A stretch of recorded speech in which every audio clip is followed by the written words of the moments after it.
이 땅에는 많은 사람들이 살고 있습니다.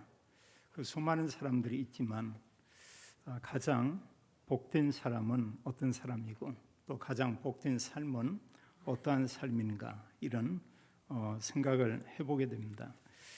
가장 사실 복 있는 사람은 그리스도를 믿음으로 구원받은 사람이죠. 또 구원받고 하나님의 말씀을 들을 수 있고 또 하나님의 말씀을 사람들에게 알리고 전하는 사람이 가장 복된 그런 사람이죠. 또 가장 이런 사실 복된 그런 삶은 구원받은 하나님의 자녀가 하나님께 예배를 드리고 하나님의 말씀을 언약으로 우리가 붙잡고 또 이 말씀을 가지고 기도하며 하나님과 소통하는 이런 사람들이 또 복 있는 그런 사람이고, 더 나아가서 하나님이 가장 중요하게 여기는 것은 우리가 알고 있는 이 복음을 올바로 전하고 증거하는 그 일이죠. 우리는 그것을 전도라고 이렇게 말하고 있습니다. 지구촌에는 한 237개 나라, 이런 많은 나라들이 있죠. 이 지구촌에 이렇게 많은 나라가 있는데 가장 복된 나라는 어떤 나라인가? 이런 질문도 우리가 해볼 필요가 있겠습니다. 우리가 이 세상적으로 본다고 할 때 대한민국은 세계 이런 여러 나라 가운데 복받은 나라 중에 순위가 몇 번째로 이렇게 들게 되죠. 또 그리고 사람 살기는 가장 편리한 나라가 대한민국이라고 많은 사람들이 얘기를 합니다. 근데 우리는 그걸 잘 모를 수 있어요. 근데 외국인들이 와서 생활을 해보면 너무나 참 이렇게 사는데 참 너무 좋다, 이런 얘기들을 하고 있고요. 우리가 복음을 가지고 보면 말할 필요가 없죠. 복음 가지고 본다고 할 때 가장 축복된 그런 나라는 대한민국이다. 여기에 대해서 부인할 사람들은 아무도 없습니다. 인구 비례에서 선교사님들을 가장 많이 파송한 나라고 지금도 파송하고 있는 이런 나라가 대한민국이죠. 다른 나라들은 지금 그 일을 전혀 이렇게 못하고 있습니다. 특별히 이런 가운데 사실 올바른 복음을 우리가 알고 있고 가지고 있다. 이건 참 너무나 놀라운 그런 일이죠. 예수님께서 그리스도로 이 땅에 오셨습니다. 그리고 때가 되면 이제 공생의 사역을 하기로 이렇게 결심을 하죠. 그러면서 본격적인 공생의 복음 사역 전에 하신 일은 이제 세례 요한에 의해서 세례 받는 그 일을 하게 하고, 그걸 통해서 성삼위 하나님께서 그리스도이신 예수님과 함께하는 것을 또 요한은 증거하게 되고, 그런가 하면 예수님께서 바로 복음을 전하는 게 아니고 복음선을 말씀하기를 40일 동안 복음 전하기 전에 기도했다고 이렇게 말하고 있습니다. 또 기도하는 기간 동안에 기도 후에 사단이 와서 이렇게 시험하는 그런 내용도 이렇게 있었죠. 우리가 하나님의 언약의 말씀을 가지고 우리가 기도할 수 있다. 그건 참 놀라운 거예요. 또 우리가 사실 어느 분에게 복음을 전한다고 하면 그분이 정말로 믿으면 구원받죠. 그리고 구원받은 사람들이 교회를 통해서 첫 번째 하게 되는 이런 그 예식이 있죠. 그게 바로 세례식이죠. 또 세례 받은 사람들이 또 성만찬에 함께 참여하고 하나님께 영광을 돌리고, 이제 이런 구원의 확신을 가지고 있고 구원의 축복을 가진 사람들이 사실 이 복음의 말씀을 증거하게 되죠. 그래서 많은 분들이 하나님의 언약의 말씀을 가지고 또 237 5천 종족 복음화 또 이 일을 위해서 기도하는 것을 우리가 볼 수 있습니다. 기도하는 사람은 본인들이 알 수 있는 게 있어요. 응답 이전에 하나님께서 나와 함께 계시는구나, 이런 것을 우리가 고백하게 되고요. 그 응답은 그 뒤에 계속 이렇게 따라서 이렇게 오게 되죠. 그리고 우리가 지난 날을 돌이켜 보면은 정말 모든 것이 하나님의 은혜였고 또 하나님의 응답이었구나, 우리가 이런 고백을 또 할 수밖에 없습니다. 저희 교단의 참 그 큰 특징 중에 하나는 올바른 복음을 가지고 있고 또 사실 24라는 이런 기도의 비밀을 가지고 있다는 것입니다. 또 교단적으로 사실 이 복음을 전 세계에 우리가 전한다. 이것을 사실 부인하는 교회, 부인하는 또 성도님들은 아무도 없죠.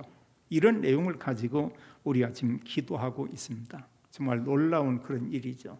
그래서 하나님이 내게 주신 엄청난 이 모든 축복을 우리가 누리고 전달하는 그 삶, 이건 너무 놀랍죠.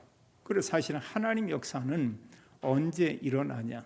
내게 역사는 언약 가지고 기도할 때, 다른 사람의 역사는 그리스도 복음이 선포되고 증거될 때, 이때 모든 흑암이 무너지고 하나님 나라가 임하는 이런 놀라운 사실을 우리가 볼 수 있습니다.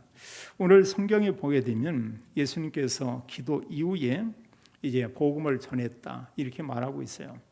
마가복음은 1장에서 바로 말하고 있고요. 누가복음도 이제 이 기도 이후에 4장에 보면 예수님께서 이제 복음사를 시작하고, 오늘 성경도 17절은 말씀하기를 이때부터 예수께서 비로소 전파하여 이르시되 회개하라 천국이 가까이 왔느니라 하시더라 이렇게 말씀했습니다. 이제 이런 기도 이후에 예수님께서 하나님 말씀을 증거하고 전파하는데 하나님 나라에 대해서 이렇게 말하고 있죠. 그래서 사람들에게 말하기를 회개하라 천국이 가까이 왔느니라 이렇게 말씀을 그들에게 증거하고 있습니다. 이건 뭐냐? 그리스도께서 오셨다는 말도 되고요. 그리스도께서 곧 오신다. 이런 내용도 이렇게 되겠죠. 정말 예수님이 그리스도라는 것을 안 사람에게는 그리스도가 오셨구나 이런 고백을 할 수 있고요. 아직 그런 정도가 아닌 사람은 그리스도가 지금 오셨다는 것인가? 세례 요한도 증거하기를 회개하라 천국이 가까웠다. 이것은 그리스도 바로 오신다. 내 뒤에 오신다. 근데 정말 말씀한 그대로 그리스도께서 이 땅에 이렇게 오시었죠. 또 예수님의 이런 중요한 사역을 보면은 23절에 보니까 예수님께서 온 갈릴리에 도로 다니시며 그들의 회당에서 가르치시며 천국 복음을 전파하며 이렇게 말하고 있죠. 그래서 그 이스라엘 나라는 동네마다 전부 이렇게 회당이 이렇게 있었죠. 회당은 사실 이제 유대인들이 모이는 그런 집회소라고 볼 수도 있고요. 또 지역의 하나의 교회의 그런 역할도 하고, 어느 때는 학교와 같은 이런 역할을 하는 이런 곳이죠. 이 회당에는 연령 관계없이 모든 사람들이 모이는 곳입니다. 특히 하나님 믿는다 이러면 그 사람들이 이 회당에 다 이렇게 모이게 되죠. 회당에 모인 그들에게 하나님 믿는다는 그 사람들에게 말씀하기를 하나님 나라, 이 천국에 대해서 그들에게 전했다고 했어요. 성경 기록하기를 천국 복음을 전파하시며 이렇게 말하고 있습니다. 어느 사람에게는 이 말씀이 굉장한 충격이 될 수가 있고요. 어느 사람들은 그런 얘기를 해도 전혀 알아듣지 못하고 별 관심이 없는 이런 사람들이 있고, 또 예수님께서 이 복음을 말할 때 또 더러 어느 사람들은 예수님을 비난하고 비판하고 이런 경우를 보게 됩니다. 누가복음에 보면 예수님께서 이 복음을 증거하기 위해서 나사렛 동네에 가서 복음을 전합니다. 나사렛은 예수님이 어릴 때 자란 예수님의 이런 고향이라고 볼 수 있어요. 근데 사람들이 이 말씀들을 대부분이 다 외면해요. 다른 데서는 이 말씀을 듣고 또 예수님을 막 따라다니고 이러는데, 심지어 사람들이 예수님을 낭떠러지에 이렇게 밀어서 죽이려고 한다. 성경은 그렇게 기록하고 있습니다. 그래서 사실 이 복음의 말씀이 증거되면 예수님 당시에도 그랬고 지금도 똑같죠. 이 복음 말씀을 듣는 소수의 사람들이 있고요. 또 다수는 이런 말씀에 별 관심이 없습니다. 이유가 뭐냐? 다른 데 관심이 있어서 그래요. 다른 데요. 내게 정말 얼마나 유익이 있냐 없냐 이런 계산을 하고요. 또 모든 관심이 영적인 거 이게 아니고 육적인 거, 세상적인 거. 여기 온갖 모든 게, 모든 마음과 생각이 거기에 다 이렇게 담겨 있습니다. 또 우리의 마음과 중심, 우리에게 각인된 이 부분이 다른 각인이 되어 있어요. 구원받고 하나님의 자녀가 됐음에도 이런 경우들이 있고요. 이제 이러면 마귀가 사실 육신의 종교, 안목의 종교, 이생의 자랑 이런 걸 유혹하면 그대로 다 넘어지죠. 또 아주 작은 일에도, 작은 문제에도 어떤 시험에 빠질 수도 이렇게 있죠. 어린 아이들은 뛰어가다가 작은 돌멩이만 있어도 거기에 걸려서 넘어지는 경우가 많이 있습니다. 근데 어른들은 아무 문제가 되지 않죠. 심지어는 가다 보니까 바위가 있다. 그 바위를 넘어갈 수도 있고요. 또 피해갈 수도 있고 그러하죠. 이런 하나님의 언약의 말씀을 듣는데 깨닫지 못하는 사람, 특히 우리가 하나님께 예배 드리는데 하나님 말씀이 내게 들려지지 않는다. 또 한 주간 하나님께서 성경을 통해서 주신 말씀이 아무 생각이 나지 않는다. 또 이 말씀과 연결시켜서 기도의 삶이 내게 없다. 이런다면 우리는 영적인 축복은 우리는 거의 이렇게 놓치게 되겠죠. 그럼 한 주간 계속 불신자처럼 이렇게 살 수밖에 없습니다. 예수님께서 마태복음 11장 28절에 하나님 믿는다는 그들에게 말하기를 수고하고 무거운 짐진 자들아 다 내게로 오라. 내가 너희를 쉬게 하리라. 이렇게 말하고 있죠.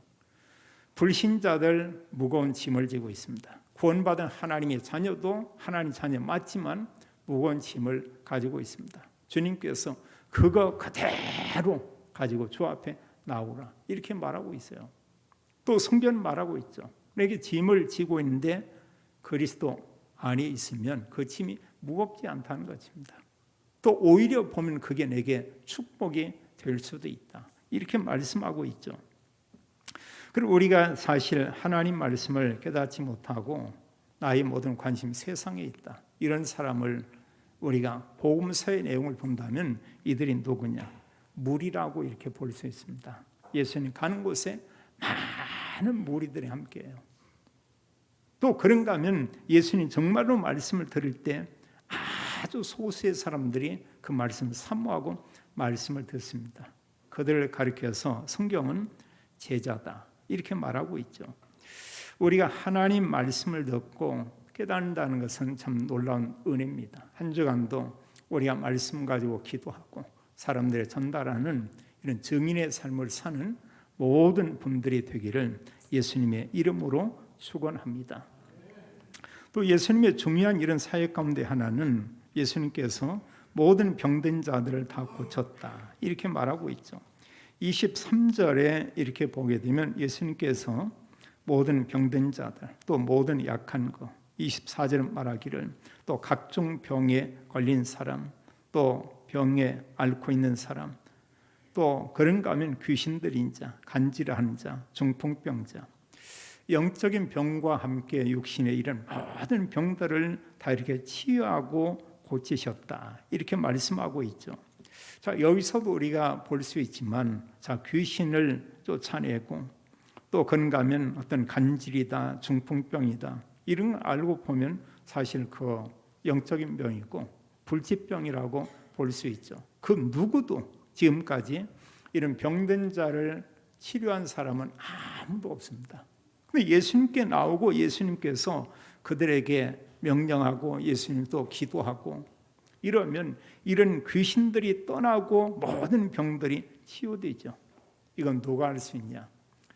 사람인 예수님은 할 수 없어요.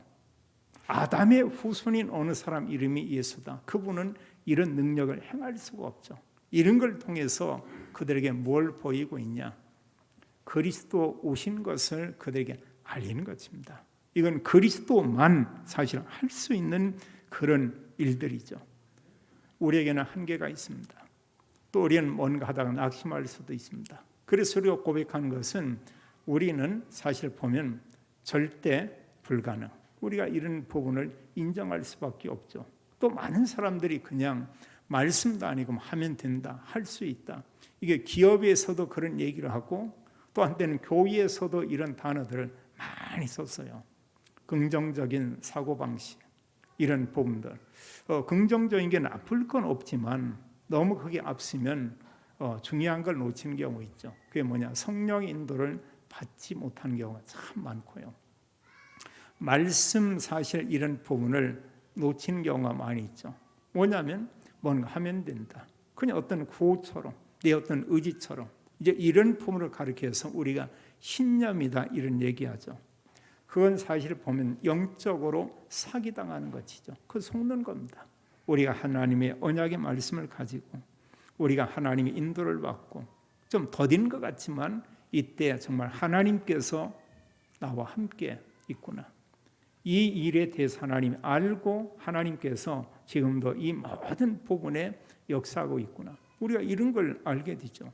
우리가 전할 부분은 바로 그거죠. 말씀 그냥 놓고 뭐든지 하면 된다. 그게 아니죠. 중요한 그리스도 안에서. 이 부분이 참 중요하죠. 그래서 수많은 이런 각종 불치병들을 고치는 것은 예수님이 그리스도인 것을 그들이 알리는 것이죠. 그래서 첫 메시지가 그들에게 회개하라. 천국이 가까웠느니라. 이렇게 말씀하고 있죠. 예수님께서 공생의 사역을 하면서 이제 처음에 예수님이 어떤 사역을 중요하게 여겼냐? 그게 사실은 제자예요. 그래서 이제 갈릴리 지역에 이렇게 다니면서 사역하면서 예수님 첫 번째 다른 어떤 막 능력을 행하기 이전에 이런 제자들을 부른 것을 보게 됩니다. 그래서 이 성경은 그 내용을 잘 말하고 있죠. 18절로 22절을 보면 첫 번째 제자로 부름을 받은 그런 사람들입니다. 베드로와 안드레 형제죠. 야고보와 요한 형제죠. 이들이 사실 공생의 사역 동안에 12제자가 있지만 아주 하나님 앞에서 또 예수님께서 인정했던 이런 제자들이죠. 근데 처음에 부름받은 이런 제자 그룹을 우리가 흔히 이들이 수제자다. 우리가 이런 표현을 하기도 합니다. 특히 베드로, 요한, 야고보 12제자 중에 대표적인 그런 제자들이죠. 근데 이들의 이 사실 그 배경을 보면은 뭔가 세상에 내놓을 만한 이력서 이게 없어요. 만약에 오늘날처럼 만약에 예수님이 제자들을 뽑는데 이력서를 써서 가져와라 이러고 하면은 자 베드로 그런가 하면 또 요한, 야고보, 안드레 이들이 뭐냐 분명한 것은 그 학력 쓸 게 없을 겁니다. 그런가 하면 그 직업 그러니까 지난날에 이런 어떤 그 직장에 다녔던 사실 그런 어떤 이제 이런 배경들에 대해서 기록하라 이러면 갈릴리 바다의 어부 뭐 이게 다죠 사실은요. 그리고 어떤 대단한 배경이나 사람들이 볼 때 대단한 사람들이다 이렇게 보는 게 아니고요. 그냥 평범한 사람이라 볼 수 있고요. 어느 면에 평범한 사람보다 더 못했던 이런 사람이라고 우리가 볼 수 있죠. 예수님께서 이런 제자들을 이렇게 불렀습니다. 또 부른 그 제자들과 함께 3년 동안 예수님이 아예 동거를 했죠. 함께 생활했습니다. 먹고 자고 이렇게 3년 동안 함께 하면서 많은 것들을 이렇게 보이고 또 이런 말씀들을 가르치고 그랬었죠. 우리가 잘 알지만 아무 배경이 없었지만 이런 제자들이 이제 공생의 사역 이후에 사도행전의 내용을 보면은 이들은 나가서 담대히 말씀을 전합니다. 전하는 내용 가운데 자기 배경에 대해서 아무 얘기를 안 해요. 이유가 뭐냐? 할 내용이 없어요. 학력이 좋은 것도 아니고 어떤 율법에 대해서 대단한 교육을 받은 그런 사람도 아니고 또 자기 가문에 대해서 뭔가 얘기할 만한 이것도 전혀 없고 그래 이들은 뭐냐? 오직 한 가지만 말할 수밖에 없습니다. 예수님이 그리스도다. 이거 위에는 더 이상 아무 것을 이들은 말할 수가 없죠. 그리고 그들은 사실 그 이후에 오직 그리스도, 오직 예수, 예수님이 그리스도 이거 위에는 사실 예수님 제자들은 전혀 말하지 않습니다. 사도행전에 보면은 정말 세상적인 배경도 있고 지식도 있고 학문도 있고 또 그런가 하면 이런 사내들인 이런 공의에 속해 있는 그런 사람이기도 하고 바리새인이고 대단한 이런 배경을 가진 그런 사람이 있었죠. 바로 바울이죠. 근데 바울도 중요한 고백을 해요. 예수님이 그리스도라는 걸 알고 이전에 우리 가정과 내가 가진 것과 모든 것은 배설물이나 다를 바가 없다. 이런 얘기를 합니다. 그건 뭐냐면 그리스도에 비하면 이것은 자랑할 게 전혀 없다는 거예요. 그리고 바울은 많은 말씀들을 이렇게 증거하고 이런 가운데 자기에 대한 그런 자랑을 거의 않죠. 수십 년 복음 전하면서 많은 지역 로마까지 가서 복음을 전하지만 바울의 메시지는 오직 그리스도, 예수님이 그리스도였다. 유대인들에게 전하고요. 그리고 모든 이방인들에게 그리스도께서 오셨다. 그분이 누구냐? 바로 예수님이시다. 그래서 오직 그리스도 복음만을 이들이 증거하는 것을 이렇게 보게 됩니다. 예수님은 이들을 부르시면서 처음 하신 말씀이 19절이죠. 그 두 제자를 보면서 베드로와 안드레에게 말하기를 나를 따라오라. 내가 너희를 사람 낚는 어부가 되게 하리라 하시니 이렇게 말하고 있죠.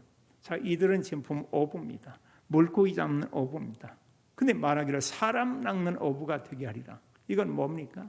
앞으로 너희들은 많은 사람들에게 구원의 길을 알리고 많은 사람들에게 이 복음을 증거할 그런 증인이 될 것이다. 이런 말씀을 하고 있죠. 이 말씀 그대로 그 이후에는 이런 제자들이 그 사역한 것은 우리가 볼 수 있고요.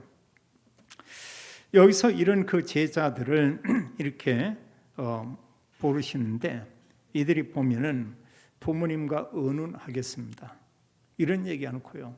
우리가 동네에 가서 회당에서 회당장이나 또 친구들하고 의논하고 내일 이렇게 기별하겠습니다. 이런 얘기 않고요. 예수님께서 이 제자들을 부르시는 그 현장에서 그들이 곧 예수님을 따르더라. 이렇게 말하고 있죠.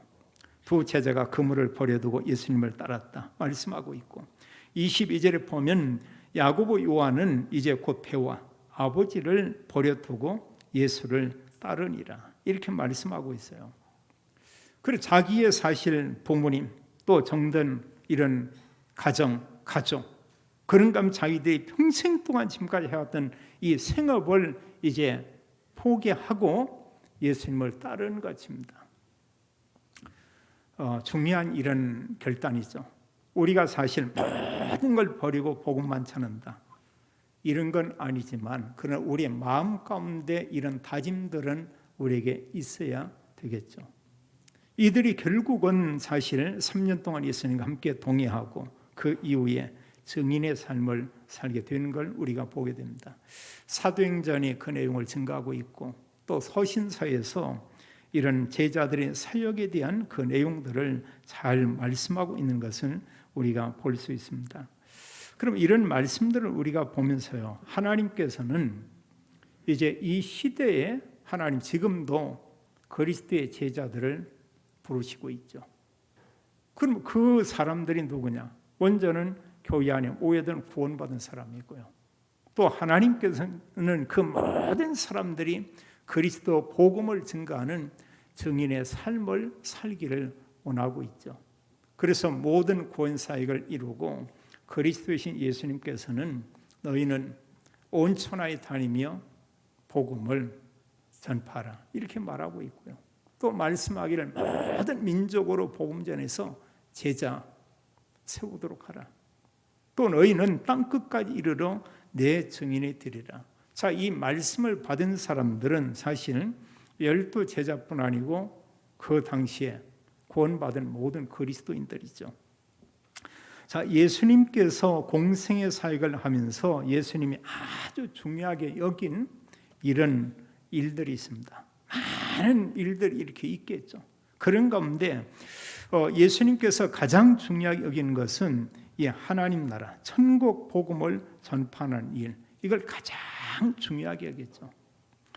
이 복음을 증거하고 하나님 나라에 대해서 말씀하고 또 가르치는데 뭘 가르치냐? 이 하나님 나라에 대해서 그리스도에 대해서 더 쉽게 또 이제 그들에게 설명하죠. 그게 가르치는 그 일이었습니다. 어느 때는 비유를 가지고 말씀하기도 하고요. 또 이런 가운데 이제 수많은 사람들이 왔을 때 치유하고 병을 고쳤죠. 근데 예수님 모든 관심은 뭐냐? 하나님 나라. 하나님 나라 복음이 사실 증거되는 이걸 가장 중요하게 여겼고요. 또 예수님께서 이제 무엇을 중요하게 여겼냐? 이 복음을 전파할 제자들을 아주 중요하게 여겼죠. 그럼 마태복음 10장에 보면은 12명의 제자들을 이렇게 또 말하고 있고, 또 그들에게 복음을 증거할 이런 권능을 주었다, 이렇게 말씀하고 있죠. 누가복음 6장에 보면은 12 제자를 얼마나 중요하게 여겼냐. 예수님께서 밤새도록 철야하고 기도한 후에 12 제자 이름을 이렇게 호명하게 되죠. 이만큼 제자를 중요하게 여기고 제자의 마음을 담았습니다. 또 누가복음 10장에 보면은 예수님께서 70인의 이런 전도인들을 또 현장에 파송을 하죠. 그들이 가서 하나님 나라가 가까이 왔다고 이 복음을 전하라. 복음 얘기인데 귀신들이 항복하더라. 사단이 완전히 결박되는 이런 놀라운 사실을 보게 되죠. 중요한 일이죠. 근데 이때 예수님이 그런 얘기입니다. 마귀가 너에게 굴복하는 거 그걸로 기뻐하지 말고, 그것도 기쁜 일이지만 더 기뻐할 일이 있다. 너희 이름이 하나님 나라 생명책에 기록된 것으로 기뻐하라. 이런 얘기하고 있죠. 그래서 사실 우리가 이 제자라는 것은 뭐 참 가장 하나님께서 이런 관심이 여기에 있었고요. 하나님은 제자에게 모든 영적인 축복을 다 주었고 누리게 했고 전달하게 했죠. 그리고 우리가 왜 사실 이같이 이런 제자를 중요하게 보아야 하느냐. 한마디로 제자 아니면 이 복음이 증거되질 않아요. 왜냐하면 많은 수많은 무리들이 있었지만 무리들의 오직 그 관심은 의식주에 있었어요. 먹고 사는 거. 어떻게 하면 내가 이 땅에서 더 이렇게 재밌게 사냐. 모든 기준이 다 나죠. 그런데 제자 기준은 그게 아니라 하나님과 하나님 나라의 일, 여기에 늘 마음이 담겨 있었죠. 그리고 하나님을 바라보고 하나님 나라의 일을 가지고 기도한다. 그러면 하나님께서 정말 나와 함께하고 있고 하나님 나라가 내게 이 땅에 임했구나. 이걸 알고 누리게 되잖아요. 근데 그게 아닌 상태에서 세상 것만 계속 보면 세상은 완전히 사탄이 지배하고 있습니다. 또 이루 말할 수 없는 문제, 갈등, 위기, 큰 혼란, 분열, 분쟁, 전쟁, 뭐 말할 수 없는 많은 것들이 많아요. 또 여기에 뭐 여러 가지 질병들이 오고. 자, 그 속에서 그걸 24 생각하면 어떠겠어요? 뭐 힘들 수밖에 없죠. 근데 어느 사람 몸이 아프다. 아픈데 24 그리스도가 된다. 이건 다른 얘기입니다. 하나님께서 특별히 정말 그리스도의 은혜를 특별히 내가 받은 그런 사람이구나. 이런 걸 알게 되죠. 그런가 하면 정말 하나님 나라의 축복이 뭔가를 알고 그 하나님 나라의 영원하다는 것은 이 땅에서 알고 이렇게 누리게 되고 하죠. 세상에 완전히 너무 취하면 중요한 걸 다 잃어버리게 됩니다. 언약 못 쳐요. 술 좋아하는 사람은 완전히 술에 취해서 이렇게 그 가운데 있다. 또 중독됐다. 이러면은 사실 중요한 것을 다 놓치게 됩니다. 실수하고도 자기는 기억 안 난다고 해버려요. 저는 사실 사람들 가운데 술 먹고 나서 어떤 실수하고 나면 그 대부분 아무 기억이 안 난다. 저는 그게 잘 모르겠어요. 보면은요. 저도 옛날에는 술을 좀 먹었습니다만 저는 너무 말똥말똥하더라고요. 기억 안 나는 게 하나도 없어요. 누구한테 좀 술 먹고 좀 이렇게 욕을 했다. 그 기억 다 나요. 근데 어느 사람 보면 술도 많이 조금 먹었는데 기억 전혀 안 나는데 자기는 필름이 끊겼대. 이게 진짜인지 거짓말인지 제가 볼 때는 거짓말 같아요. 여전히 또 보면 자기 변호하려고 그냥 그 위기를 넘어서려고. 대부분의 사람들이 생각 거의 날 겁니다. 완전히 맛이 간 사람은 또 뭐 그럴 수 있겠지만 조금 먹고 맛 간다? 거짓말 같아요. 이런 부분. 그럼 모든 사람은 사실 자기를 변호하려고 하는데 어떻게 보면 맞으면서도 어느 면에 중요한 것을 다 놓치게 돼 있죠. 우리가 하나님의 언약의 말씀을 가지고 사람들에게 증거한다. 이게 사실은 그 제자죠. 그래서 사실 이제 이 예수님의 공생의 사역을 통해서 나중에 점검도 하지만 가장 중요한 부분이 성경은 그렇게 말합니다.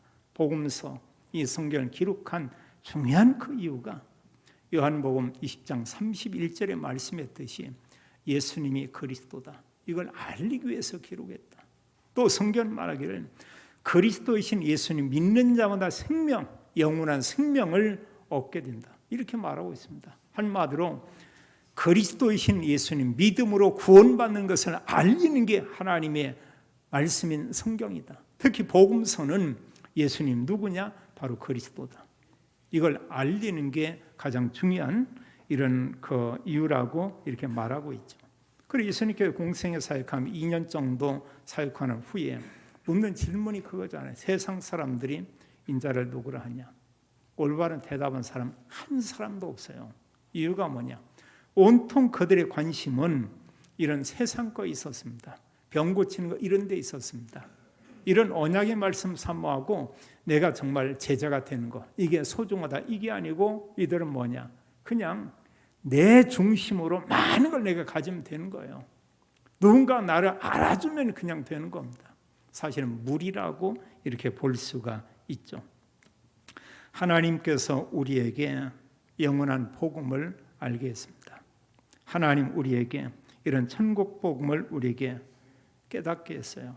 또 우리에게 이 복음을 이제 증거하라고 이렇게 말씀하고 있었습니다. 그리스도가 왜 왔냐? 우리 인간을 구원하기 위해서요. 또 그리스도께서 중요하게 여긴 것은 바로 제자였습니다. 그러면 오늘 예배 드리는 우리가 한 단어는 우리가 기억하면 좋겠어요. 제자. 이 안에 하나님께서 모든 축복을 다 주었다. 사실 제자는 그 사람을 통해서 그리스도 빛이 비춰질 수밖에 없죠. 하나님께서 제자인 그 사람을 통해서 그리스도가 증거되도록 모든 사람 앞에 모든 곳에서 역사할 것입니다.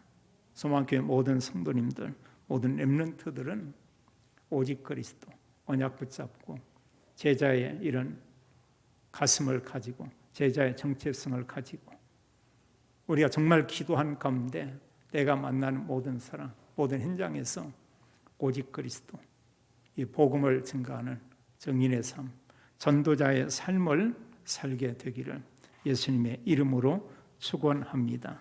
아버지 하나님, 감사와 찬양을 드립니다. 우리에게 하나님 나라, 올바른 복음을 알게 하고 또 하나님께서 이 시대에 저희들에게 복음 전할 자로 또 제자로 불러주신 그 은혜를 인하여 감사드립니다.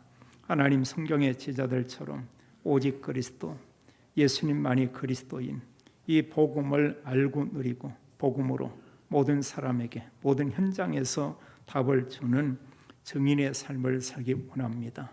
언약 가지고 기도할 때마다 성령으로 역사하니 감사합니다. 일평생 하나님과 함께하는 축복을 누리며 모든 사람, 모든 현장 살리는 제자의 축복을 누리며 살게 하여 주옵소서. 주 예수 그리스도 이름으로 기도하옵나이다. 아멘.